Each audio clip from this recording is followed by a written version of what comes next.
नमस्ते curious explorers and welcome to Magnet Brains where knowledge flows and idea grows. मैं हूं आपके science educator और आज के लेक्चर में स्टूडेंट्स हम क्लास 7 साइंस का जो हमारा चैप्टर 5 है changes around us physical and chemical उसके एनसीईआरटी के क्वेश्चंस को सॉल्व करेंगे।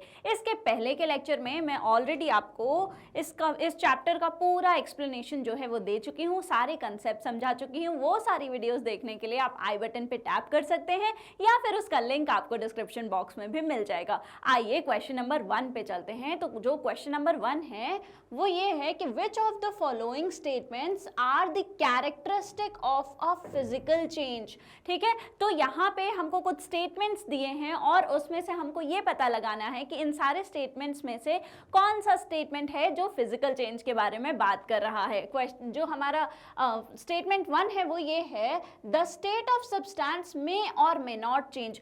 जो स्टेट है किसी सब्सटेंस की वो हो सकता है चेंज हो या फिर नहीं चेंज हो। जैसे मेल्टिंग ऑफ आइस में जो है स्टेट चेंज हो रही थी, वो पहले सॉलिड था फिर वो लिक्विड बन गया, लेकिन अगर हम पेपर को फोल्ड कर रहे हैं तो वो पेपर अभी भी पेपर के ही फॉर्म में है, बस उसका शेप चेंज हो गया, साइज चेंज हो गई है।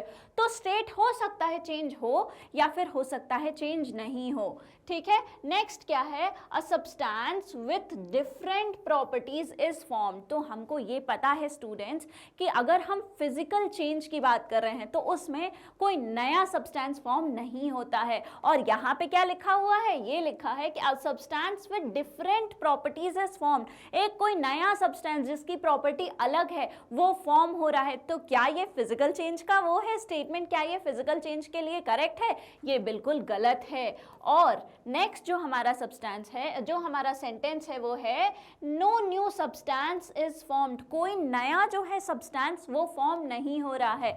ये जो सेंटेंस है वो हमारे फिजिकल चेंज को पे अप्लाई हो रहा है। जैसे कि मैंने आपको बताया था कि अगर आप पेपर फोल्ड कर रहे हैं, कपड़े फोल्ड कर रहे हैं या फिर जो है आप आइस जो है वो मेल्ट हो रही है, ये सारे किसके एग्जाम्पल्स हैं? ये फिजिकल चेंज के एग्जाम्पल्स हैं। लेकिन इसमें अगर आप नोटिस करेंगे तो पेपर फोल्ड होने के बाद भी वो पेपर ही है, कपड़े फोल्ड होने के बाद भी वो हमारी टी शर्ट शर्ट ही है, या फिर आइस मेल्ट होने के बाद भी चाहे वो सॉलिड फॉर्म में थी अब लिक्विड में आ गई वो वाटर ही है, H2O ही है।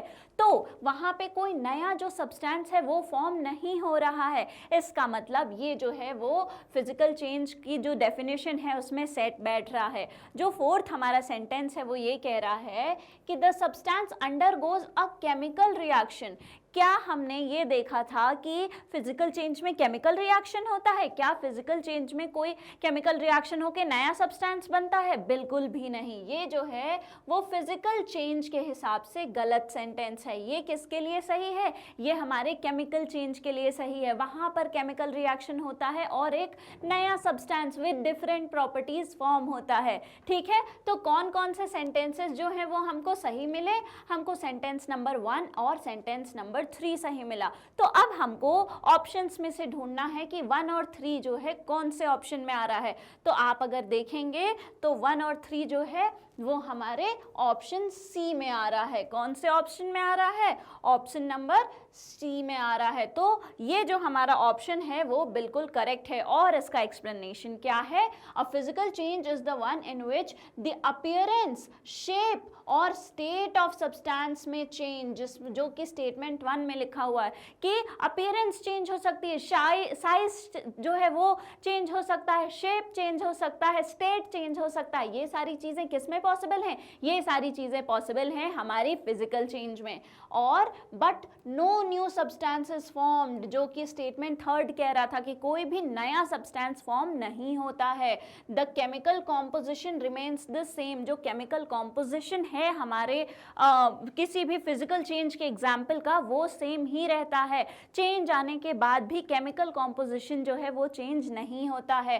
तो स्टेटमेंट 2 और 4 जो हैं वो क्या डिस्क्राइब कर रहे हैं? वो केमिकल चेंज को डिस्क्राइब कर रहे हैं। Because a substance with different properties is formed in chemical change, a chemical reaction takes place in chemical change. तो जो हमारा स्टेटमेंट 2 है और जो हमारा स्टेटमेंट 4 है वो किस बारे में बात कर रहा है? वो फिजिकल नहीं केमिकल चेंज के बारे में बात कर रहा है। ऐसे हम प्रॉपर्टीज के बेसिस पे डिफरेंशिएट कर सकते हैं, पहचान सकते हैं कि कौन सा फिजिकल चेंज है और किस बारे में अगर बात हो रही है, क्या सेंटेंसेस लिखे हुए हैं, वो बताएगा कि कौन सा केमिकल चेंज है। ऑलराइट, नेक्स्ट क्वेश्चन पे मूव ऑन करते हैं। और जो क्वेश्चन नंबर 2 है वो क्या है कि predict which of the following changes can be reversed and which cannot be reversed। यहाँ पे जो एग्जाम्पल्स दिए हुए हैं आपको, ये बताइए कि कौन सा रिवर्सिबल है, कौन सा इरिवर्सिबल है, कौन सा वापस से अपने पुराने फॉर्म में जा सकता है और कौन सा कैन नॉट बी रिवर्स्ड, कौन सा वापस से अपने पुराने फॉर्म में नहीं जा सकता है। If you are not sure you may write that down. अगर आप श्योर नहीं हैं तो वो आप लिख सकते हैं why are you not sure about this, कि आप क्यों उसके बारे में श्योर नहीं हैं। क्या कोई ऐसा भी इसमें से एग्जाम्पल है जिसके बारे में आप श्योर नहीं हैं, तो आप उसके बारे में लिख सकते हैं कि आप इसके बारे में क्यों श्योर नहीं हैं, क्या रीज़न है, क्या आपको डाउट आ रहा है। और अगर आपको सच में कोई डाउट आ रहा है इसका आंसर जानने के बाद भी, तो आप वो मुझसे कॉमेंट बॉक्स में बिल्कुल पूछ सकते हैं। तो पहला, stitching cloth to a shirt, हमने क्या करा, एक शर्ट बनाई, किससे, कपड़े से। तो ये कैसा चेंज है, अब आपने उस शर्ट को जो है, पहले कपड़ा था उसको काटा, उसमें सिलाई लगाई, अब वो किस फॉर्म में आ गया, अब वो शर्ट के फॉर्म में आ गया। लेकिन पहले भी वो क्लोथ ही था और अब भी जो शर्ट बन गया कपड़ा, जिसका शेप चेंज हो गया, साइज और डिज़ाइन बदल गई, वो भी अभी भी कपड़ा ही है, कोई नया सब्सटेंस नहीं बना है।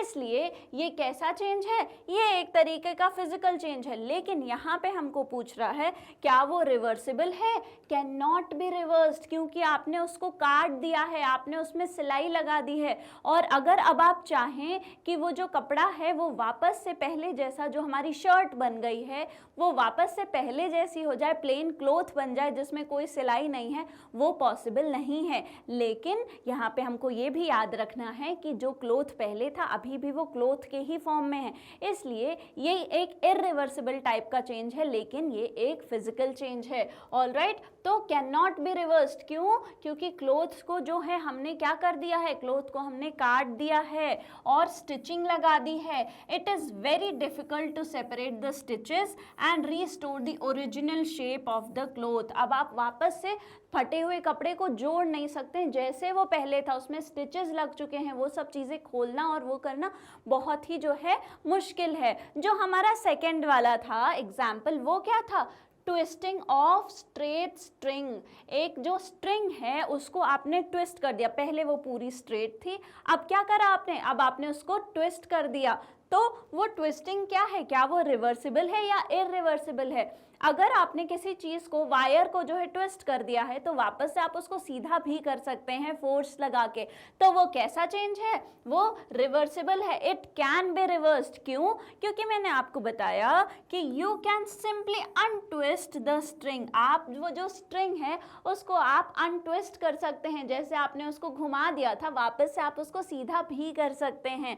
Only its shape changes, no material is change. हो उसका सिर्फ जो है शेप जो है वो चेंज हो गया था, पहले वो स्ट्रेट थी, अब आपने उसको घुमा के किसी और शेप का बना दिया, लेकिन आप उसको वापस से स्ट्रेट कर सकते हैं, उस पर थोड़ा सा फोर्स लगा के वापस से आप उसको घूमी हुई स्ट्रिंग को सीधा कर सकते हैं। ठीक है, नेक्स्ट एग्जाम्पल पे चलते हैं। नेक्स्ट क्या दिया हुआ है, making idlis from a batter. पहले जो इडली का घोल था, अब आपने उसको पका के उससे इडली बना दी। तो क्या आप इसको रिवर्स कर सकते हैं, नहीं, पकी हुई इडली से हम वापस बैटर नहीं बना सकते हैं। तो ये कैसा है, ये कैन नॉट बी रिवर्स्ड है, मतलब कि इरिवर्सिबल टाइप का है। क्यों, क्योंकि heat causes a chemical change in the batter. Heat की वजह से जो बैटर है, जो पहले कच्चा था अब वो पक गया है, उसमें केमिकल चेंज आया है।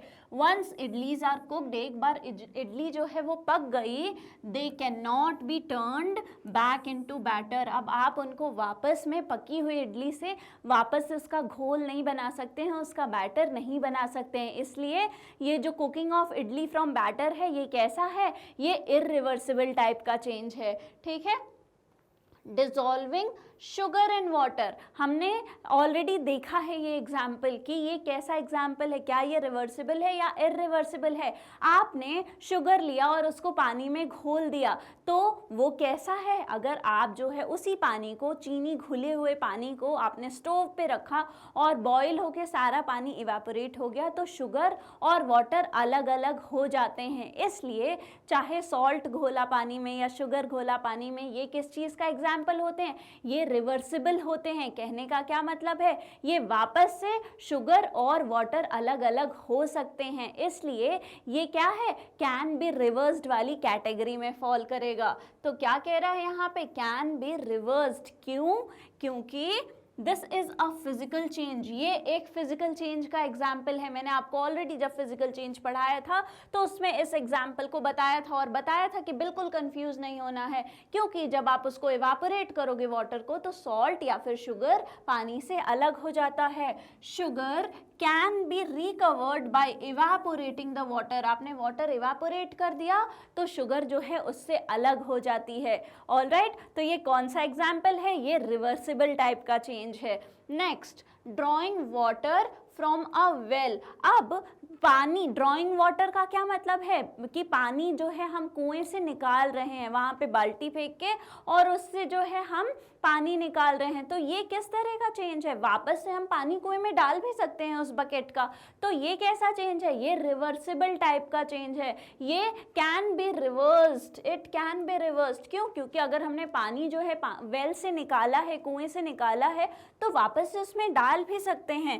Water is just being moved from one place to another, सिर्फ वाटर जो है वो एक जगह से दूसरी जगह आ रहा है, कोई नया चेंज नहीं आ रहा है, उसमें कोई नया प्रोडक्ट फॉर्म नहीं हो रहा है, ठीक है। It is not changed in any way, जो वाटर है वो कुछ और नहीं बन गया है। हमने जो बकेट निकाली है पानी की, वो पानी भी अभी भी सेम है जो कुएं में है, जो बकेट में है पानी वो भी पानी ही है, कोई नया प्रोडक्ट फॉर्म नहीं हुआ है। और अगर हमको वो पानी की ज़रूरत नहीं, हम वापस डाल देंगे कुएं में, तो वो वापस से हम उसी जगह पहुंचा देते हैं जहां से वो आया था, तो उसकी ना प्रॉपर्टी में चेंज आया है, ना ही कोई नया प्रोडक्ट फॉर्म हुआ है, इसलिए ये कैसा चेंज है, ये एक रिवर्सिबल चेंज है, it can be reversed. Alright, next example पे चलते हैं। नेक्स्ट है राइपनिंग ऑफ फ्रूट्स, ठीक है, फ्रूट्स का पक जाना। तो क्या एक बार अगर आप जो मैंगो लाए थे, जो आप गुआवा या ऑरेंज लाए थे, अगर वो कच्चा है अभी और फिर अगर वो पक गया तो क्या वापस से आप उसको रॉ बना सकते हैं, क्या वापस से वो कच्चा हो सकता है, ऐसा नहीं होता है। एक बार अगर बनाना पक गया तो वो वापस से कच्चा नहीं होता है, इसलिए ये कैसा चेंज है, ये इरिवर्सिबल है, मतलब it can not be reversed, ये एक परमानेंट तरीके का चेंज है। कैसा है, can not be reverse type का है। It involves natural chemical changes, ठीक है, यहाँ पे क्या आ रहे हैं, केमिकल चेंजेस आ रहे हैं, मतलब कि पहले कोई चीज़ कच्ची थी, अब उसमें ऐसे केमिकल चेंजेस आए कि वो पक गई है, वो अब ज़्यादा जो है एडिबल की कैटेगरी में आ गई है। जैसे कि क्या क्या केमिकल चेंजेस आते हैं, जैसे कि कलर चेंज हो जाता है, टेस्ट चेंज हो जाता है। अब जब मैंगो कच्चा होता है तो वो कैरी बिल्कुल खट्टी होती है, वही मैंगो जब पक जाता है तो कितना स्वीट हो जाता है, उसका कलर जो है ग्रीन से येलो हो जाता है। तो वही जो केमिकल चेंज आ रहा है उसकी वजह से उसका कलर चेंज हो रहा है, उसका टेस्ट अच्छा हो रहा है। वंस राइपेंड, एक बार पक जाने के बाद, the fruit can not become raw again, जो फ्रूट है वो वापस से जो है कच्चा नहीं हो सकता है, वो रॉ नहीं हो पाता है। इसलिए राइपनिंग ऑफ फ्रूट किस तरीके का चेंज है, इरिवर्सिबल है, परमानेंट टाइप का चेंज है, can not be reversed. Next जो है boiling water in an open pan. अब अगर वाटर बॉयल हो रहा है किसी ओपन पैन में तो ये क्या है, बॉइलिंग वाटर एक रिवर्सिबल टाइप का चेंज है, मतलब कि वापस से अगर वाटर इवापोरेट भी हो गया हम उसको कंडेंस कर सकते हैं, उसको कलेक्ट करके ठंडा कर लेंगे, वापस से वो जो है लिक्विड में, जो वेपर गैस बन के उड़ रही थी वो वापस से लिक्विड में आ जाएगी उस फॉर्म में। तो इसलिए बॉइलिंग वाटर कैसा चेंज है, कैन बी रिवर्स्ड टाइप का चेंज है। कैसा है कि वो वापस से रिवर्स हो सकता है, ऐसा नहीं है कि उसमें पहले भी वो वाटर ही था, जब वो इवापोरेट हो गया वाटर वेपर भी वाटर ही है, वो भी H2O का ही फॉर्म है ना। जो हमारा बॉइलिंग वाटर है जब वो ठंडा था तो भी H2O था, बॉयल होके भी H2O है, इवापोरेट होके भी H2O है, कोई भी नया प्रोडक्ट यहाँ फॉर्म नहीं हुआ है, इसलिए ये रिवर्सिबल तरीके का चेंज है। ठीक है, you can water becomes steam, अब वो स्टीम बन गया मतलब कि वेपर बन गया, but steam can be cooled, और अगर आप स्टीम को कूल करेंगे ठंडा करेंगे तो कंडेंस कर रहे हैं, मतलब कि वेपर से वापस से उसको लिक्विड बना रहे हैं बैक इनटू वाटर। तो जो वाटर वेपर बना था उसको आप ठंडा जब करेंगे तो वो वापस से किस में चेंज हो जाएगा, वो वापस से वाटर में चेंज हो जाएगा। No new substance is formed, कोई नया जो सब्सटेंस है वो फॉर्म नहीं हो रहा है। ऑलराइट, तो वाटर जो है वो स्टीम बन गया और स्टीम को हमने वापस से कूल किया तो वो वापस से वाटर बन गया। तो वो जो वाटर था बॉईल होते टाइम भी वाटर था, स्टीम भी के टाइम पे भी वो वाटर ही था, कोई नया सब्सटेंस फॉर्म नहीं हुआ है, इसलिए ये रिवर्सिबल टाइप का चेंज है, ये रिवर्स हो सकता है। रोलिंग अप अ मैट, एक मैट बिछा था, सपोज योगा मैट है, उसको आपने बिछाया, योगा किया और वापस से उसको रोल करके रख दिया, तो ये कैसा था, ये तो रिवर्सिबल टाइप का चेंज है। हमको फिर ज़रूरत लगेगी, फिर हम मैट को खोल देंगे, ज़रूरत ख़त्म हो गई वापस से रोल करके रख देंगे, तो ये तो हमारा फिजिकल चेंज है। इसमें तो सिर्फ मैट की जो है वो शेप चेंज हो रही है, वो कभी बड़ा हो जाता है फिर रोल होके छोटा हो जाता है, उसका शेप साइज चेंज हो रहा है, लेकिन ये तो रिवर्स हो सकता है, इसलिए कैन बी रिवर्स्ड की कैटेगरी में जो है ये फॉल करेगा। नेक्स्ट जो है, you can unroll the mat any time, आप जो है मैट को वापस से अनरोल कर सकते हैं, वापस से उसको खोल सकते हैं।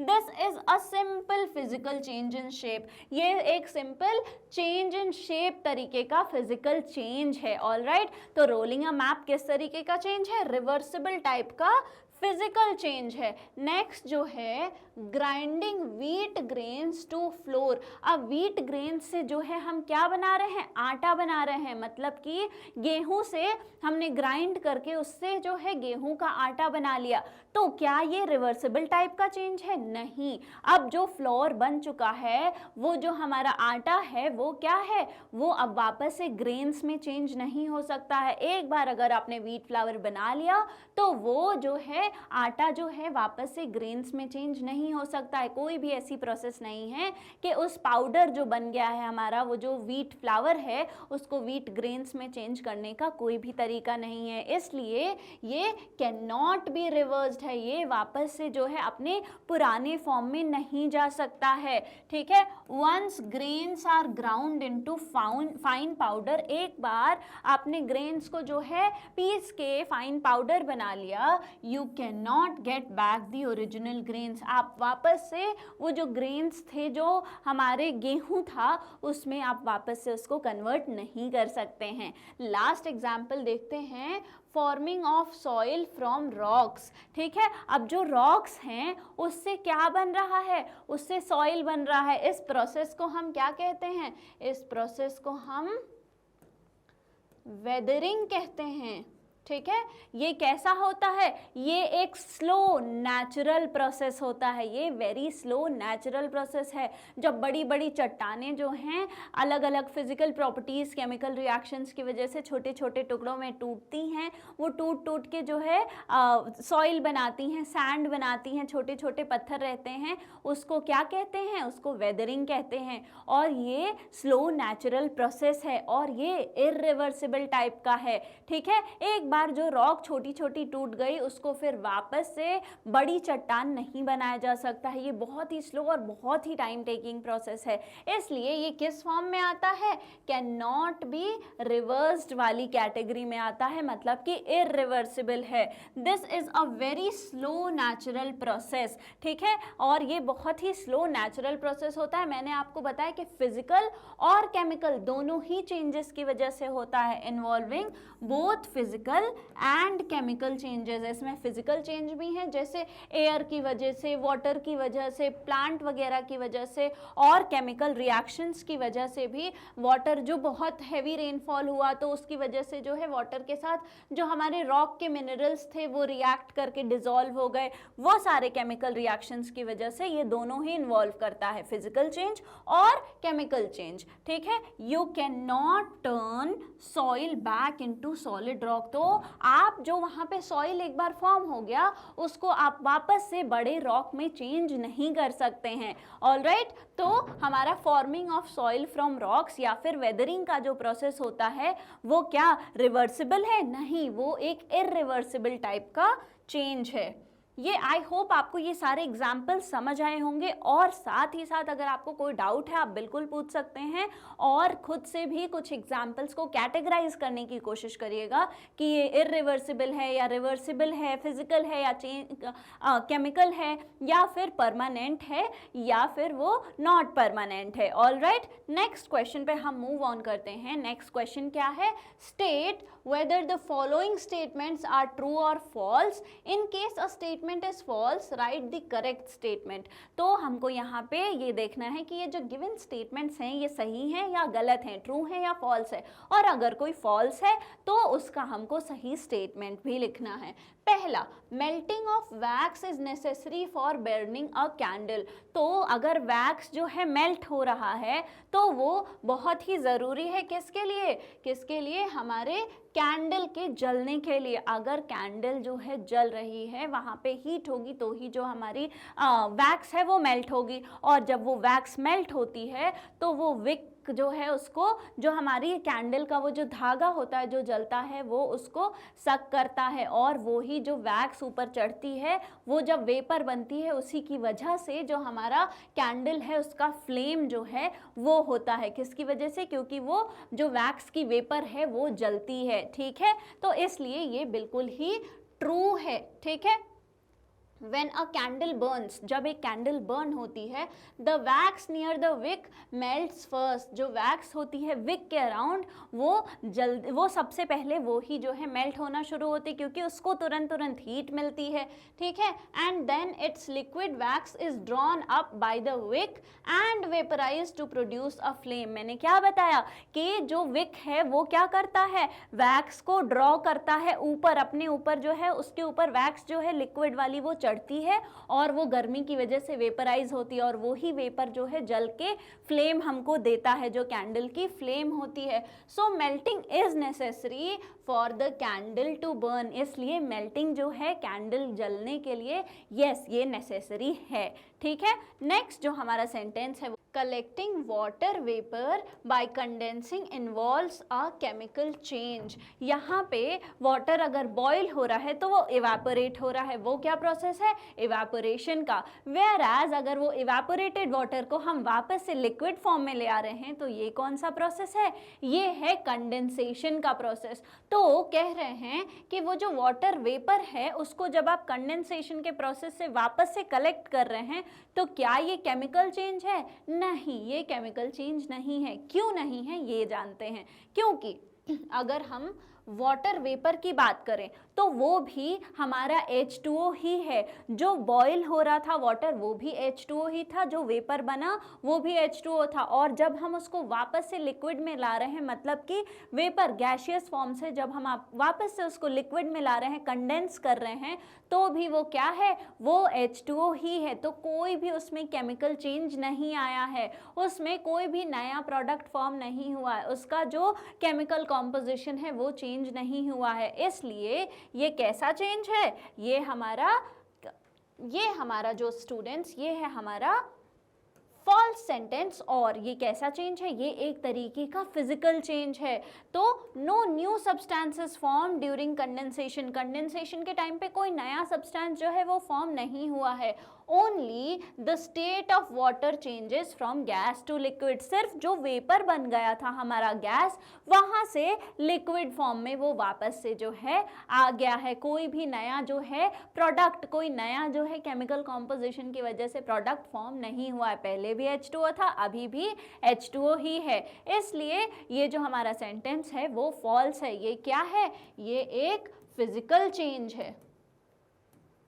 ठीक है, क्या है? ये एक फिजिकल चेंज है, हमेशा याद रखना है कि ये एक फिजिकल चेंज है। थर्ड जो हमारा सेंटेंस है, the process of converting leaves into compost is a chemical change. तो जो लीव्स हैं, वो जो ड्राइड डेड लीव्स हैं, वो धीरे धीरे जब कंपोस्ट में चेंज हो रही हैं, खाद में बदल रही हैं, तो क्या ये केमिकल चेंज है? Yes, it is a chemical change, क्योंकि पहले वो लीव्स थी, अब वो उनका जो है उनके साथ धीरे धीरे जो है केमिकल रिएक्शन उनके अंदर हो रही है, और उनका जो पहले लीफ के फॉर्म में थी, अब वो कंपोस्ट के फॉर्म में जो है चेंज हो रही हैं, एक नया प्रोडक्ट बना रही हैं। इसलिए ये क्या है? ये एक केमिकल चेंज है। तो ये सेंटेंस बिल्कुल ट्रू है। इसका एक्सप्लेनेशन क्या है? Composting involves decomposition of organic matter. जो हमारा ऑर्गेनिक मैटर है, जो हमारे डेड डिकेइंग लीव्स हैं, जो आसपास की चीज़ें पड़ी हुई हैं, वो क्या हो रही हैं? वो डीकम्पोज हो रही हैं, वो धीरे धीरे सड़ रही हैं, और उससे क्या बन रहा है? उससे कंपोस्ट बन रहा है, जो कि हमारे प्लांट्स के लिए बेनिफिशियल होता है। जहाँ पे कंपोस्टिंग में क्या हुआ? डीकम्पोजिशन, और नया प्रोडक्ट फॉर्म हुआ, where new substances like humus are formed. It is irreversible, hence a chemical change. ये कैसा है? इरिवर्सिबल टाइप का चेंज है। यहाँ पे कंपोस्ट जब बन रहा है तो वो लीफ से बिल्कुल अलग है केमिकली, उसका जो केमिकल कॉम्पोजिशन है वो बिल्कुल अलग है, वो एक नया प्रोडक्ट है। और एक बार जब हमारा कंपोस्ट बन गया, एक बार जब हमारा मैन्योर बन गया, तो उसको वापस से आप लीव्स के फॉर्म में नहीं ले जा सकते हैं। इसलिए ये जो सेंटेंस है वो बिल्कुल ट्रू है। ठीक है, नेक्स्ट सेंटेंस आइए देखते हैं। Mixing baking soda with lemon juice is a chemical change. ठीक है, बेकिंग सोडा क्या है? बेकिंग सोडा हमारा बेस है, और लेमन जूस क्या है? लेमन जूस हमारा एसिड है। तो एसिड और बेस को जब हम मिक्स करते हैं तो क्या ये केमिकल चेंज है? बिल्कुल, it is a chemical change, क्योंकि यहाँ पे कौन सा रिएक्शन हो रहा है? एसिड और बेस का एक साथ रिएक्शन हो रहा है। तो when baking soda is mixed with lemon juice, जो कि एक एसिड है, a new gas, carbon dioxide gas is formed. एक नया गैस फॉर्म हो रहा है जो पहले नहीं था। अब ये क्या रिलीज कर रहा है? ये रिलीज कर रहा है CO2। और CO2 का प्रेजेंस कैसे पता चलेगा? मैंने आपको बताया था, CO2 अगर आपको टेस्ट करना है तो आप लाइम वाटर के थ्रू वो गैस पास कर दो। अगर वो गैस ने लाइम वाटर को मिल्की टर्न कर दिया तो ये कैसा गैस है? CO2 है। अगर मिल्की टर्न नहीं हुआ तो ये गैस जो है वो CO2 नहीं है। ठीक है, तो कार्बन डाइऑक्साइड एक नया जो गैस है वो फॉर्म हो रहा है। और अगर कोई नई चीज़ फॉर्म होती है किसी रिएक्शन में, तो वो कैसा चेंज होता है? वो केमिकल चेंज होता है। वहाँ पे केमिकल रिएक्शन जो है उसकी वजह से चेंज आया है। ऑलराइट, तो ये था हमारा कुछ ट्रू एंड फॉल्स क्वेश्चंस। आइए हम नेक्स्ट क्वेश्चन पे चलते हैं और कुछ fill in the blanks type के भी क्वेश्चंस जो हैं वो करते हैं। ठीक है, तो पहला जो हमारा है, Nalini observe that the handle of her cycle has got brown deposits. Nalini ने देखा कि उसकी जो साइकिल है, उसका जो हैंडल है, उसके ऊपर थोड़े थोड़े ब्राउन कलर के डिपॉजिट्स आ गए हैं। The brown deposits are due to dash and this is a dash change। तो वो जो ब्राउन डिपॉजिट्स हैं वो क्यों हैं? जो ब्राउन डिपॉजिट्स हैं वहाँ पर क्या हुआ है? वो रस्टिंग हुई है, वहाँ पे वो रस्ट है। और ये किस तरीके का चेंज है? अगर रस्टिंग ऑफ आयरन की बात करें तो ये हमारा केमिकल चेंज है, क्योंकि जो हमारा आयरन है, वो एयर मतलब कि ऑक्सीजन और वाटर की प्रेजेंस में क्या बनाता है? आयरन ऑक्साइड बनाता है। और यही आयरन ऑक्साइड क्या होता है, यही आयरन ऑक्साइड हमारा रस्ट होता है। इसलिए स्टूडेंट्स ये क्या है, ये हमारा रस्टिंग का प्रोसेस है। क्यों ब्राउन डिपॉजिट्स आ रहे हैं, क्योंकि वहाँ पे रस्टिंग हो रही है। और ये कैसा चेंज है, ये हमारा केमिकल चेंज है, क्योंकि पहले वो आयरन था, अब वो आयरन ऑक्साइड बन गया है ऑक्सीजन और वाटर की प्रेजेंस में। तो एक नया जो है प्रोडक्ट बना है जो कि रस्ट है। ठीक है, तो जब नया प्रोडक्ट कहीं फॉर्म होता है तो वो क्या होता है, वो हमारा होता है केमिकल चेंज। तो ये किस तरीके का चेंज है, ये एक केमिकल चेंज है। नेक्स्ट क्या है, folding a handkerchief is a dash change and can be dash. तो अगर हो हमारे पास हैंकरचिफ है, मतलब कि एक हैंकी है, एक रुमाल है, उसको हमने क्या किया, फोल्ड करके छोटा कर दिया। तो ये किस तरीके का चेंज है, अगर सिर्फ उसका शेप और साइज चेंज हुआ है तो वो किस तरीके का चेंज है, वो एक फिजिकल चेंज है। ठीक है, और ये कैन बी डैश, क्या ये रिवर्स हो सकता है या नहीं हो सकता है? ऑफ कोर्स, हमने फोल्ड कर दिया, हमको जब जरूरत लगी, हमको अपना हैंड वाइप करना है, हमने उसको अनफोल्ड कर दिया, तो ये तो इजीली अनफोल्ड हो जाएगा। तो ये कैसा चेंज है, ये रिवर्सिबल तरीके का चेंज है। तो ये फोल्डिंग जो है हैंकरचिफ का, वो एक फिजिकल चेंज है और वो can be reversed, it can be reversed, ये रिवर्सिबल तरीके का चेंज है। नेक्स्ट चलते हैं हमारे थर्ड सेंटेंस पे। A chemical process in which a substance reacts with oxygen with evolution of heat is called. अब एक ऐसा केमिकल रिएक्शन जिसमें एक सब्सटेंस जो है वो ऑक्सीजन के साथ रिएक्ट कर रहा है। एक सब्सटेंस है, सपोज आयरन ही है, वो ऑक्सीजन के साथ रिएक्ट कर रहा है और यहाँ पर कंडीशन ये है कि हीट और लाइट फॉर्म हो रही है, या फिर इस सिचुएशन में हीट इवॉल्व हो रही है। ठीक है, तो ये तो एक एग्जाम्पल हो गया सिर्फ ऑक्सीजन के साथ रिएक्ट करने का, लेकिन हीट नहीं यहाँ पे इवॉल्व हो रही है। तो अगर कोई सब्सटेंस है, सपोज मैं सब्सटेंस ही लिखती हूँ, प्लस इसके साथ क्या हो रहा है, ऑक्सीजन है, और ये कोई सब्सटेंस जो है इसके साथ क्या, हीट प्लस लाइट, या फिर इनमें से कोई एक रिलीज हो रही है, तो ये इसको देख के आपको क्या याद आ रहा है, आपको याद आना चाहिए कि ये जो है कंबशन रिएक्शन के बारे में बात हो रही है। तो उस प्रोसेस को क्या कहते हैं, उसको कंबशन कहते हैं। एंड दिस इज अ, ये कैसे तरीके का चेंज है, एक नई चीज फॉर्म हो रही है। पहले जो सब्सटेंस था उसमें हीट और लाइट जो है नहीं थी, या फिर हीट या कोई एक जो सब्सटेंस है वो नहीं था। जैसे कि मैग्नीशियम रिबन का एग्जाम्पल लिया था, जब हमने मैग्नीशियम रिबन को बर्न किया तो वो ऑक्सीजन के प्रेजेंस में बर्न हुआ, तो उससे मैग्नीशियम ऑक्साइड बना, साथ ही साथ हीट और उसका फ्लेम जो था उसमें से लाइट वाइट कलर की जो है रिलीज हुई थी। तो अगर हीट और लाइट रिलीज हो रही है, कोई नया सब्सटेंस फॉर्म हो रहा है, तो वो क्या है, किस तरीके का चेंज है, वो केमिकल चेंज है। ऑलराइट, तो कंबशन रिएक्शन कैसा होता है, ऐसा केमिकल प्रोसेस जिसमें जो है हीट या फिर लाइट जो है वो रिलीज हो रही है, और जो सब्सटेंस है वो किससे रिएक्ट करता है, ऑक्सीजन का प्रेजेंस होना मस्ट है, वो ऑक्सीजन से रिएक्ट करता है, तो उसको कहते हैं कंबशन रिएक्शन, और ये एक केमिकल चेंज है। फोर्थ सेंटेंस जो है, magnesium when burnt in air, अभी मैग्नीशियम की बात कर रहे थे और क्वेश्चन आ गया, when magnesium is burnt in air produces a substance called dash. अब मैग्नीशियम जो है जब वो एयर में बर्न हो रहा है तो वो एक सब्सटेंस फॉर्म कर रहा है। मैग्नीशियम किसके साथ बर्न हो रहा है, एयर में। एयर का कौन सा कंपोनेंट है जो बर्निंग को सपोर्ट करता है स्टूडेंट्स, एयर का ऑक्सीजन जो है उसकी ही प्रेजेंस में बर्निंग होती है। तो मतलब कि अगर एयर है तो कौन सा कंपोनेंट है, ऑक्सीजन। ठीक है, तो मैग्नीशियम और ऑक्सीजन की बात हो गई। ठीक है, मैग्नीशियम और ऑक्सीजन की बात हो गई। आगे बढ़ते हैं, produces a substance called dash. अब ये जो रिएक्शन यहाँ पर हो रहा है, ये कौन सा सब्सटेंस फॉर्म कर रहा है, ये मैग्नीशियम ऑक्साइड बनाएगा। ठीक है, मैग्नीशियम ऑक्साइड बनाएगा। अब ये जो है यहाँ पे हमने क्या फिल किया, magnesium oxide. The substance formed is dash in nature. मैंने आपको बताया था मैग्नीशियम क्या है, मैग्नीशियम हमारा मेटल है। ठीक है, और मेटल के ऑक्साइड्स कैसे होते हैं, मैंने आपको पढ़ा रखा है मेटल्स एंड नॉन मेटल्स वाले चैप्टर में कि मेटल के ऑक्साइड्स जो होते हैं वो बेसिक नेचर के होते हैं और नॉन मेटल्स के जो ऑक्साइड्स होते हैं वो एसिडिक नेचर के होते हैं।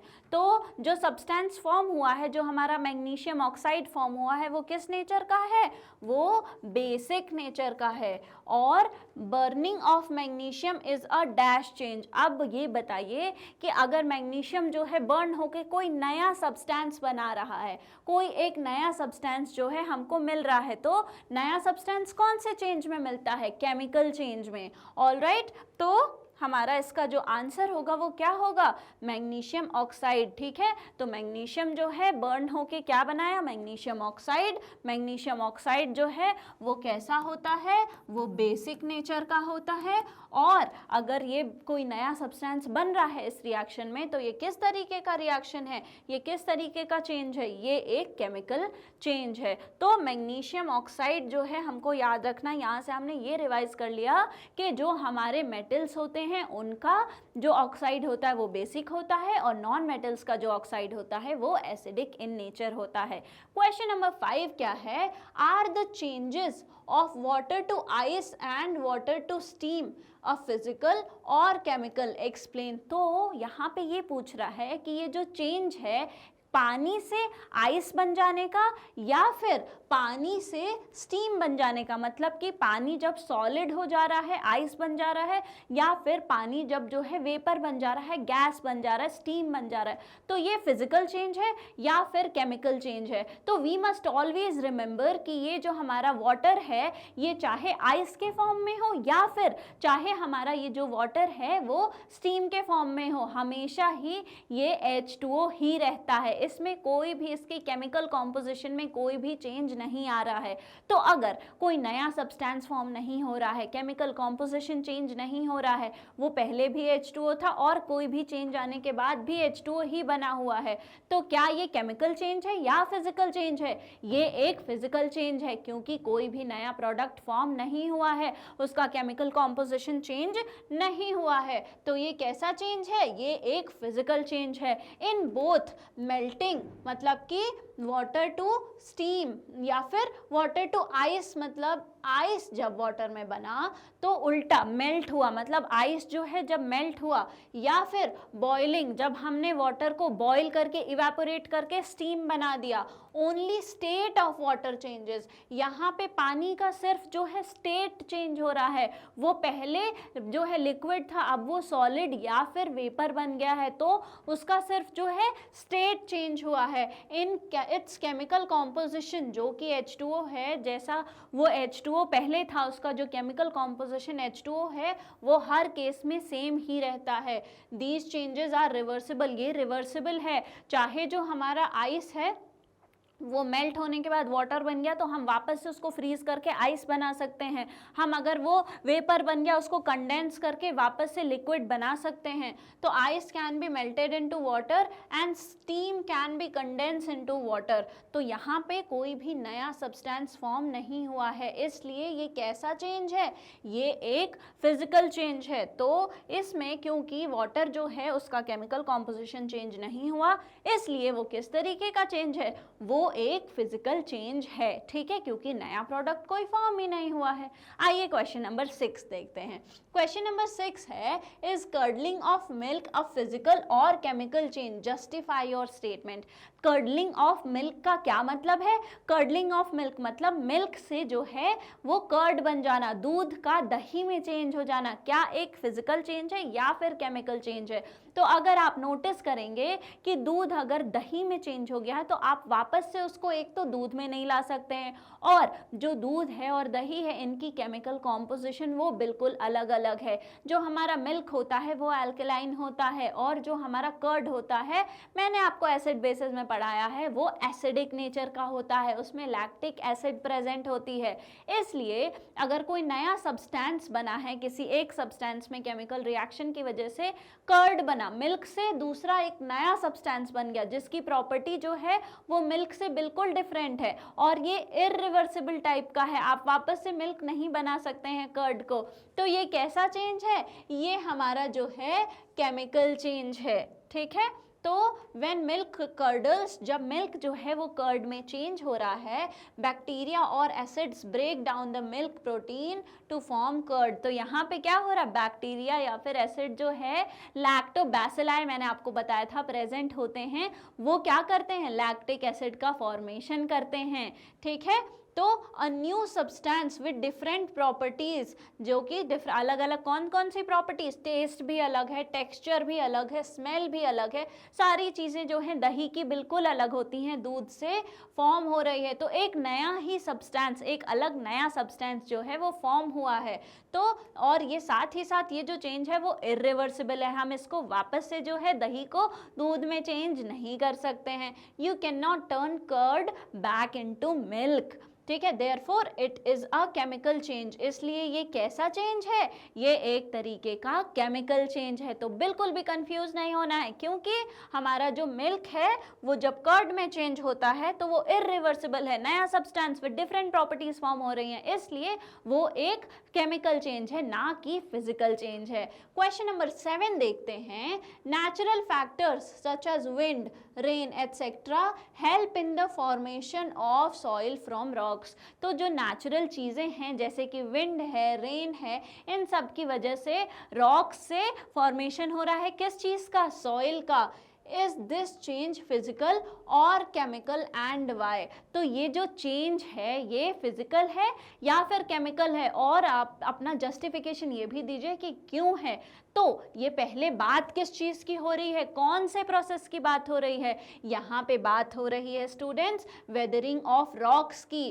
तो जब वेदरिंग ऑफ रॉक्स की बात हो रही है तो वहाँ पे फॉर्मेशन ऑफ सॉइल होता है रॉक से, और जब फॉर्मेशन हो रहा है तो वो किस किस चीज़ों की वजह से हो रहा है, वो हमारा जो है वो जो रॉक्स ब्रेक डाउन हो रहे हैं वो फिजिकल भी है, केमिकल भी है। फिजिकल कौन कौन से चेंजेस हैं और केमिकल कौन कौन से चेंजेस हैं। फिजिकल जो चेंज है वो मैं पहले आपको बताती हूँ। जो फिजिकल चेंज है वो क्या क्या है, वो हमारा विंड है, ठीक है, वो हमारा विंड है, वो हमारा वाटर है, वो हमारा जो है प्लांट जो है वो ग्रो कर रहा है, जो हमारा प्लांट है वो उसमें ग्रो कर रहा है। जब प्लांट की रूट्स जो है रॉक में ग्रो कर रही हैं तो उसमें जो है क्रैक आ रहा है, हमारी जो ग्रेविटी है उसकी वजह से चेंजेस आ रहे हैं। लेकिन अगर हमारे केमिकल की बात करें तो अगर वहाँ पे रेनफॉल हो रहा है तो वो क्या करता है, वो जो मिनरल्स होते हैं हमारे रॉक्स में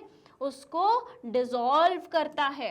क्या करता है, डिसॉल्व करता है। अब अगर किसी की केमिकल कॉम्पोजिशन चेंज हो रही है, हमारे जो रॉक्स हैं वो किस चीज़ के बने हैं, मिनरल्स के बने हैं। जब वहाँ पे मिनरल्स डिसॉल्व हो जा रहे हैं तो उनका केमिकल कॉम्पोजिशन चेंज हो रहा है और उसकी वजह से वो जो है वीक हो रहे हैं और टूट रहे हैं, उनमें क्रैक्स आ रहे हैं। तो इसलिए जो है वो टूट टूट के धीरे धीरे जो है वो सॉइल का फॉर्मेशन करते हैं। छोटे छोटे जो है सॉइल रॉक्स जो है वो धीरे धीरे टूट टूट के सॉइल बनाते हैं, सैंड बनाते हैं, पेबल्स बनाते हैं। ठीक है, तो अगर बात करें हम formation of soil from rocks की तो ये दोनों ही प्रोसेस है। दोनों कौन कौन सा, दोनों हमारा फिजिकल और केमिकल दोनों ही प्रोसेस है। The formation of soil from rocks is both physical and chemical change. जो हमारा फॉर्मेशन है वो क्या है सॉइल का रॉक से, वो फिजिकल और केमिकल दोनों ही चेंज है, क्योंकि rocks break down in smaller pieces. जो हमारा रॉक है वो छोटे छोटे पीसेस में टूट रहा है, ये कैसा चेंज है,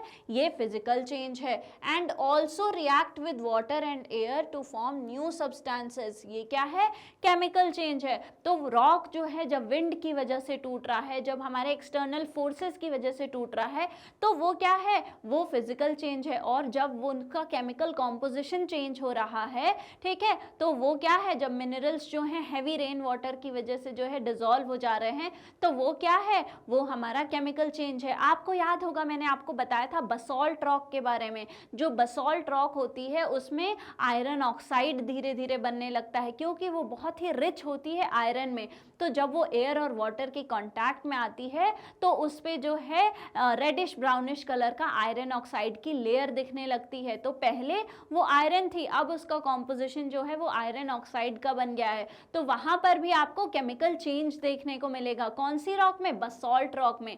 तो ये ये भी आपने पढ़ा था, कौन सी केस में, ये आपने पढ़ा था वेदरिंग में, नेचुरल चेंजेस में इरोजन वाली जो है टॉपिक, उसमें आपने पढ़ा था। ठीक है, आइए हम नेक्स्ट क्वेश्चन पे चलते हैं। और वेदरिंग के बारे में हमने पता लगा लिया कि ये both physical and chemical change है। जो नेक्स्ट क्वेश्चन है वो है, read the following story titled eco friendly Prithvi and tick the most appropriate option या फिर options given in the brackets. Provide a suitable title of your choice to the story. अब यहाँ पे क्या करना है, यहाँ पे हमको एक छोटी सी स्टोरी दी हुई है, इसमें हमको हर सेंटेंस के बाद आपको जो ऑप्शंस दिए हुए हैं उस पर टिक करना है कि आपके हिसाब से कौन सा सही है, और साथ ही साथ ये जो स्टोरी है इसको एक सूटेबल टाइटल भी देना है। तो आइए देखते हैं। Prithvi is preparing a meal in the kitchen. Prithvi जो है वो अपनी किचन में क्या खाना बना रहा है। ही चॉप्स वेजिटेबल्स, उसने जो है सब्जियां काटी, उसने पील्स पटेटोज, उसने आलू को जो है उसकी स्किन हटाई, आलू को जो है छीला, और कट्स फ्रूट्स, और उसने जो है फ्रूट्स को काटा। ठीक है, तो ये कैसा चेंज हुआ, उसने सब्जियां काटी हैं, उसने पटेटो पील किया है और उसने फ्रूट काटे हैं। तो क्या ये कोई नया प्रोडक्ट फॉर्म हुआ? नहीं, सब्जियों का, फ्रूट्स का, उनका शेप और साइज और स्ट्रक्चर सिर्फ चेंज हुआ, इसलिए ये क्या है, ये एक फिजिकल चेंज है। ठीक है, ही कलेक्ट्स सीड्स, अब उसने जो है जो सीड्स थे फ्रूट्स वगैरह के उसको कलेक्ट करा, सीड्स कलेक्ट करा, फ्रूट कलेक्ट करा, और वेजिटेबल पील्स को कलेक्ट करा, और वेजिटेबल जो पील्स थी, जो छिलके बचे थे, जो सीड्स थे और जो फ्रूट्स थे, उनको कलेक्ट करा इनटू अ क्ले पॉट, और उसने एक क्ले पॉट में उसको रख दिया। एक उसने मिट्टी का पॉट लिया और उसमें जो सीड्स थे, जो छिलके थे, वो सारी चीज़ें रख दी। तो ये कैसा चेंज है, ये एक फिजिकल चेंज है या फिर केमिकल चेंज है? ये भी एक फिजिकल चेंज है। क्यों फिजिकल चेंज है स्टूडेंट्स? क्योंकि सिर्फ जो है एक जगह से उठा के उसने जो चीज़ें हैं, जो सीड्स हैं, जो पील्स हैं, उसको उठा के सिर्फ एक क्ले पॉट में रखा है, सिर्फ जो है जगह बदली है उसकी, उसके कोई भी जो है कॉम्पोजिशन में चेंज नहीं आया है। पहले भी वो चीज़ें जो थी वो कैसी थी, वो सीड ही थी और वो पील ही था, अभी भी वो चीज़ें सेम हैं, बस उनकी जगह जो है वो बदल गई है। ठीक है, the fruits, vegetables, peels and other materials begin to decompose due to action of bacteria and fungi forming compost। ठीक है, तो जो पील था, जो उसने चीज़ें रखी थी, जो पील्स थे, जो सीड्स थे, जो फ्रूट्स थे, वो सारी चीज़ें धीरे धीरे क्या होने लगी, धीरे धीरे बैक्टीरिया फंजाई की प्रेजेंस में डिकम्पोज होने लगी, मतलब कि सड़ने लगी। ठीक है, और वहाँ से कंपोस्ट का फॉर्मेशन होने लगा, वहाँ से खाद बनने लगी। तो इस केस में क्या हो रहा है, पहले जो छिलके थे या फिर जो पील थी, अब वो किस चीज़ में चेंज हो गई, अब वो चेंज होने लगी है धीरे धीरे कंपोस्ट के फॉर्म में। तो एक नया प्रोडक्ट जो है वो फॉर्म हो रहा है। तो formation of new product with different properties किस तरीके का चेंज होता है, ये होता है केमिकल चेंज। तो जब फॉर्मेशन हो रहा है किसी नए प्रोडक्ट का, तो ये क्या है, ये एक केमिकल चेंज है। अब he decides to plant seeds in the compost and water them regularly। अब उसने क्या डिसाइड कर रहा है, वो जो सीड है, उस जो कंपोस्ट का फॉर्मेशन हुआ है उसमें वो डिसाइड ये करता है कि अब चलो इसको हम उगाते हैं, ये जो सीड्स है उससे पौधे उगाते हैं। तो अब वो पौधे उगा रहा है। ठीक है, तो he decides to plant seeds in the compost and water them regularly. ठीक है, आफ्टर अ फ्यू डेज, थोड़े दिनों के बाद, he notices that the seeds begin to germinate and small plant start to grow. तो थोड़े टाइम के बाद वो ये नोटिस कर रहा है कि जो सीड है वो जर्मिनेट होने लगी है और जो प्लांट हैं वो ग्रो करने लगे हैं। ठीक है, eventually blooming into colourful flowers, और फिर उन प्लांट्स में से कलरफुल फ्लावर्स भी आने लगे हैं। तो ये कैसा चेंज है, क्योंकि पहले एक सीड था, अब वो प्लांट में चेंज हो गया है, नया प्रोडक्ट बन गया है। पहले छोटा सा सीड अब बड़े प्लांट्स में आ गया है, उसमें फ्लावर्स आने लगे हैं। तो ये एक केमिकल चेंज है।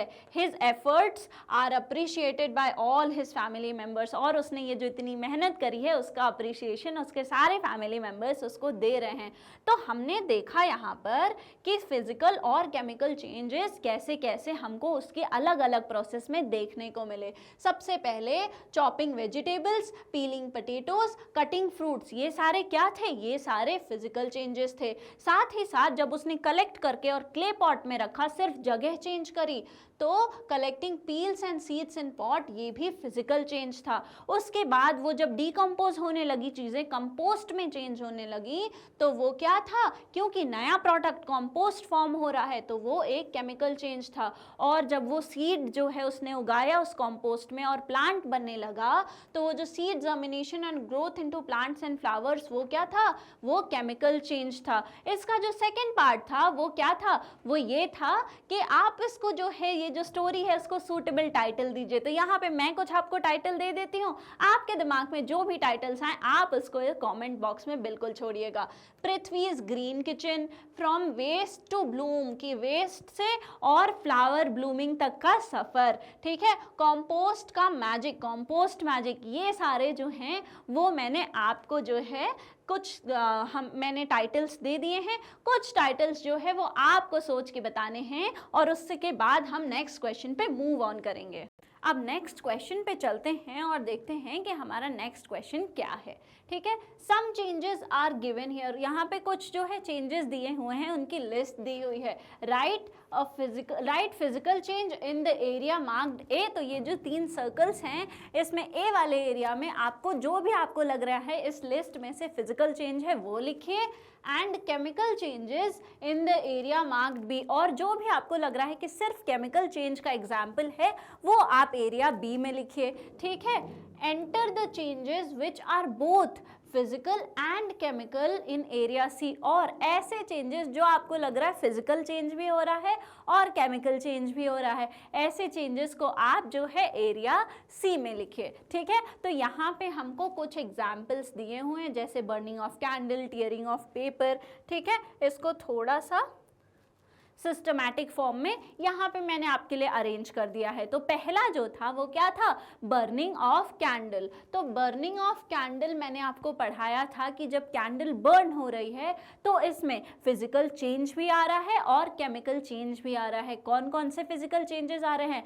मेल्ट होना हमारे वैक्स का, ठीक है, उसके बाद मेल्ट होके वापस से सॉलिडिफाई होना, वैक्स का जो है इवेपोरेट होके वेपर बनना, ये सारी चीज़ें जो हैं वो क्या हैं? वो फिजिकल चेंज है, क्योंकि यहाँ पे अभी तक कोई भी नया जो है प्रोडक्ट वो फॉर्म नहीं हुआ है। और जब वो वैक्स, मेल्ट वाली वैक्स जो है विक के ऊपर चढ़ती है कैंडल के और वो इवेपोरेट होती है और वो जब वेपर जल के फ्लेम बनाता है तो गैस प्रोड्यूस होती है, कार्बन डाइऑक्साइड, हीट, और साथ ही साथ जो है लाइट भी प्रोड्यूस हो रही है। तो यहाँ पर नए प्रोडक्ट्स जो है बन रहे हैं, इसलिए ये जो पार्ट है हमारी बर्निंग ऑफ कैंडल का वो क्या है?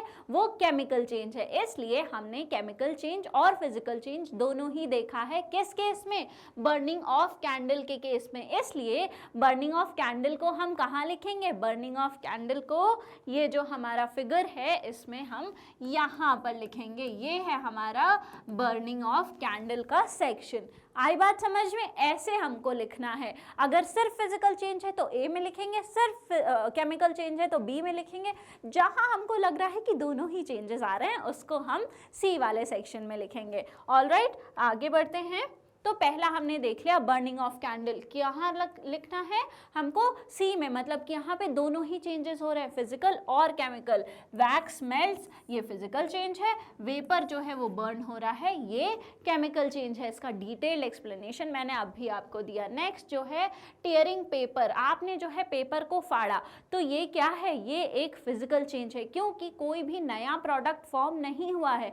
अगर यहीं पे बर्निंग ऑफ पेपर होता तो ये एक केमिकल चेंज होता, क्योंकि पेपर जो है बर्न होके अब राख में चेंज हो गया, जो कि अब पेपर में वापस से ना ही बदल सकता है। और पेपर और वो जो राख बनी है, जो नई एशेस बनी है, वो दोनों की प्रॉपर्टी बिल्कुल डिफरेंट है। लेकिन टीयरिंग ऑफ पेपर के केस में क्या है? आपने पेपर को फाड़ा तो वो पेपर का साइज छोटा हो गया, उसका शेप अलग हो गया, लेकिन वो पहले भी पेपर था और अभी भी पेपर ही है, इसलिए ये एक फिजिकल चेंज है। ऑलराइट, तो only shape and size changes, no new substance is formed. इसलिए जो टीयरिंग ऑफ पेपर है वो क्या है, वो एक तरीके का सिर्फ फिजिकल चेंज है। नेक्स्ट जो है रस्टिंग। अब अगर रस्टिंग की बात करें तो ये एक केमिकल चेंज है, क्योंकि आयरन जो है वो एयर और वाटर के प्रेजेंस में आयरन ऑक्साइड बनाता है, जिसको हम रस्ट कहते हैं।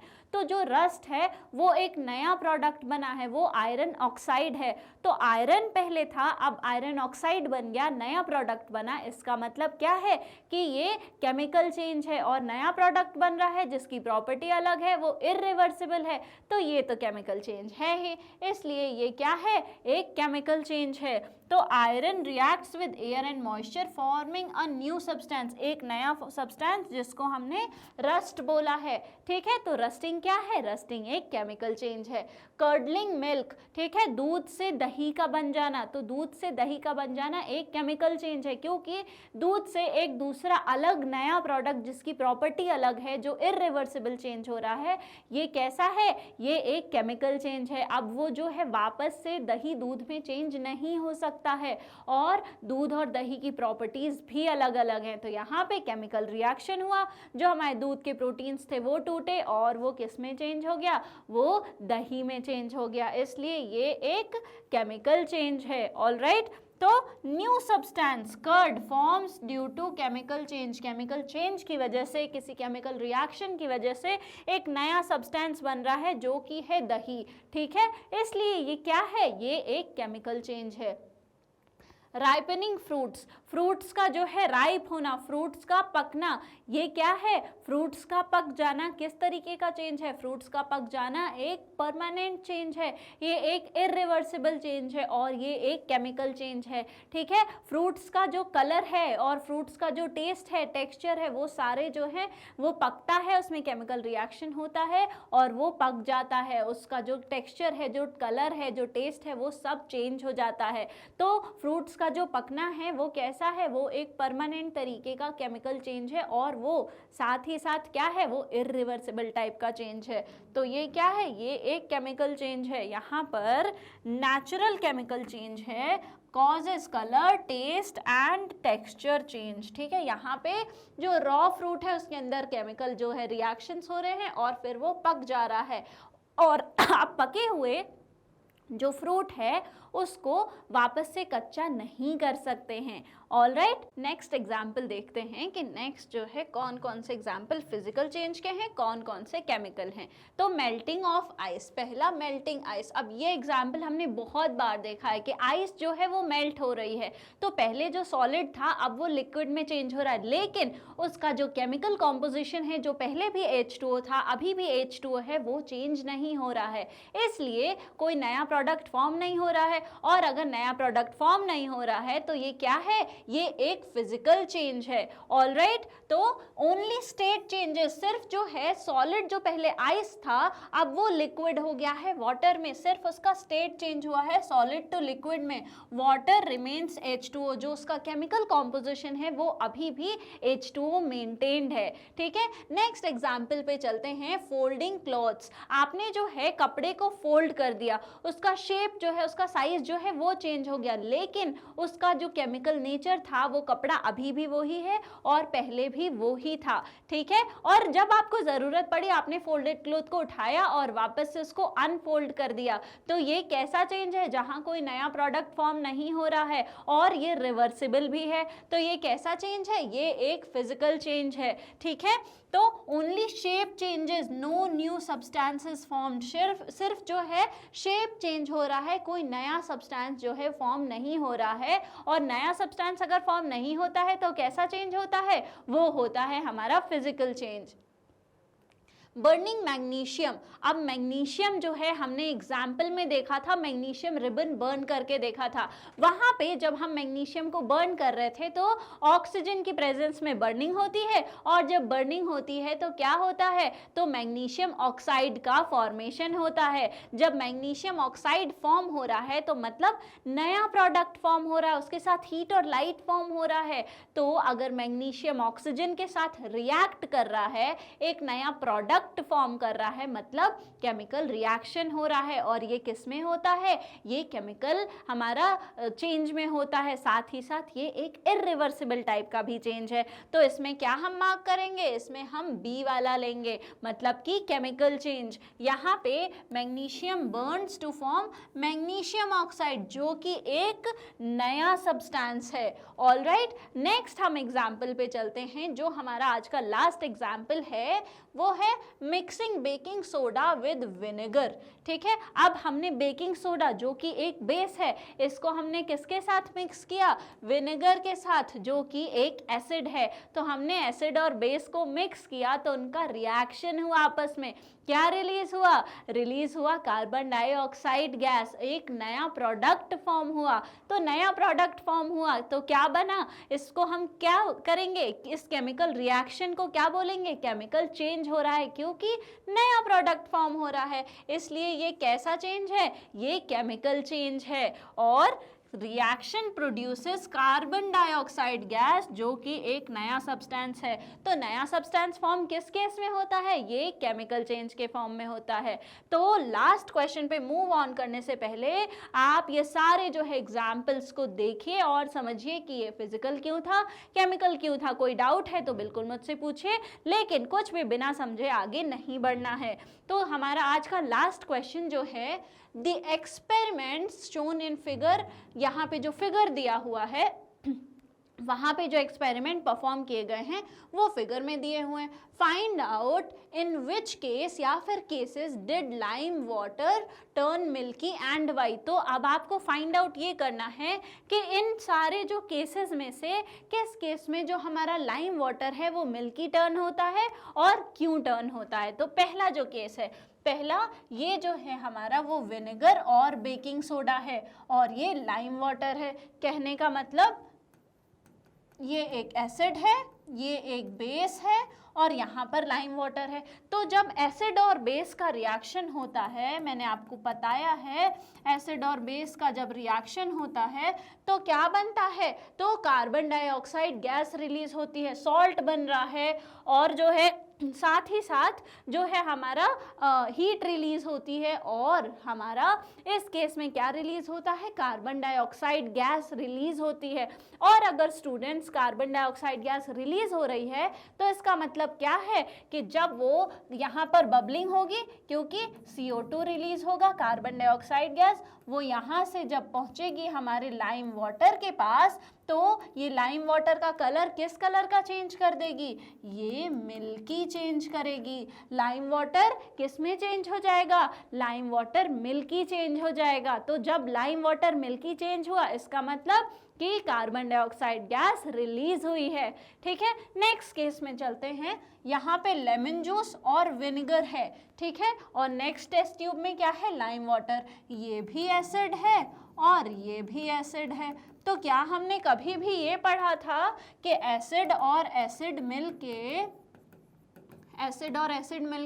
CO2 रिलीज करते हैं? क्या आपने ये कभी पढ़ा था? नहीं, एसिड और बेस मिक्स होके CO2 रिलीज करते हैं, जैसे इस केस में हुआ था। तो इधर जो है कार्बन डाइऑक्साइड गैस रिलीज नहीं होगी और जब वो यहाँ जाएगी तो वो लाइम वाटर को जो है मिल्की टर्न नहीं करेगी, क्योंकि वहाँ कार्बन डाइऑक्साइड रिलीज ही नहीं हुई है। ठीक है, थर्ड केस में क्या है? थर्ड केस में हमारा विनेगर और कॉमन सॉल्ट है। विनेगर मतलब कि एसिड और कॉमन सॉल्ट जो है ये एक सॉल्ट और ये ना ही एसिडिक है ना ही बेसिक है। तो हमने पढ़ा था कि एसिड और बेस जब रिएक्ट करते हैं तब कार्बन डाइऑक्साइड रिलीज होता है, ना कि एसिड और सॉल्ट जब रिएक्ट करते हैं। तो इस केस में स्टूडेंट्स हमारा ये जो रिएक्शन होगा यहाँ पर वो नहीं होगा, वहाँ पे CO2 जो है वो रिलीज नहीं होगा। और अगर CO2 रिलीज नहीं हो रहा है तो इसका मतलब क्या है? इसका मतलब ये है कि हमारा जो लाइम वाटर है वो मिल्की टर्न नहीं होगा। आइए हम अपने लास्ट वाले जो है उस ऑप्शन पे चलते हैं कि आखिर उस केस में क्या हो रहा है। तो स्टूडेंट्स यहाँ पे लेमन जूस है और बेकिंग सोडा है, ठीक है। तो लेमन जूस और बेकिंग सोडा क्या क्या है? लेमन जूस एक एसिड है और बेकिंग सोडा एक बेस है। तो जब एसिड और बेस का रिएक्शन होता है तो क्या होगा? जब एक हमारा लेमन जूस और बेकिंग सोडा रिएक्ट करेंगे तो CO2 फॉर्म होगा और वो CO2 यहाँ से ट्रैवल करके जाएगा हमारे टेस्ट ट्यूब नंबर 2 में, और यहाँ पे जो लाइम वाटर है इसको किस कलर का चेंज करेगा? इसको मिल्की चेंज करेगा। ऑलराइट, तो इस केस में हमारा जो लाइम वाटर है वो क्या होगा? वो मिल्की चेंज हो जाएगा। इसका मतलब जो हमारा फर्स्ट केस है और जो हमारा लास्ट केस है, इन दोनों ही केसेस में हमारा जो लाइम वाटर है वो क्या हो जाएगा? वो मिल्की चेंज हो जाएगा। तो करेक्ट आंसर क्या क्या है?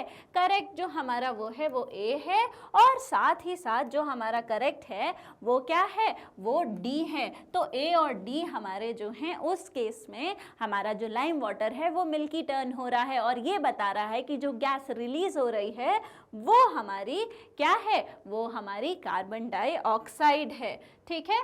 तो lime water turn milky in cases A and D, first और फोर्थ या फिर ए एंड डी जो है उसमें, क्योंकि विनेगर और बेकिंग सोडा है और लेमन जूस और बेकिंग सोडा है। ये एसिड है, ये बेस है, ये एसिड है और ये बेस है। अब इसको मैंने आपको समझा दिया है, एक बार और समझ लेते हैं कि ए और डी जो एक्सपेरिमेंट है इसमें जो है बेकिंग सोडा जो है वो मिक्स हुआ था किसके साथ? विनेगर और लेमन जूस के साथ, ठीक है। और ये दोनों ही क्या हैं? ये दोनों एसिड हैं, और बेकिंग सोडा जो है स्टूडेंट्स वो क्या है?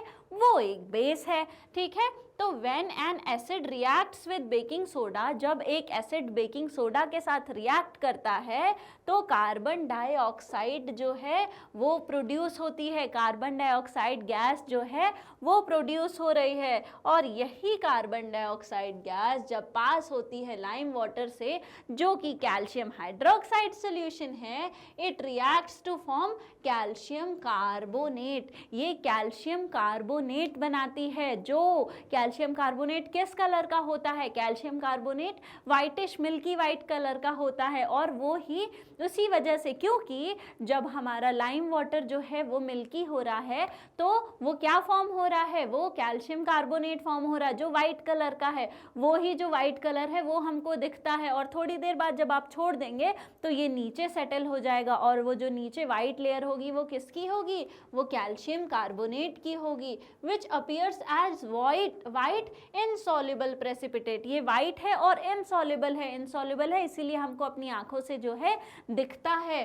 Turning the lime water milky. तो लाइम वाटर मिल्की क्यों टर्न हो रहा है? क्योंकि वहाँ पे कैल्शियम कार्बोनेट फॉर्म हो रहा है। जब लाइम वाटर हमारा किसके कांटेक्ट में आ रहा है? कार्बन डाइऑक्साइड के कांटेक्ट में, ठीक है।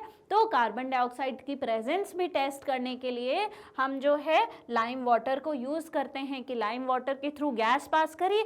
अगर हमारा लाइम वाटर ने जो है टर्न कर दिया खुद को मिल्की में, तो जो हमारा गैस था वो प्रूव हो जाता है कि वो क्या था? वो कार्बन डाइऑक्साइड था।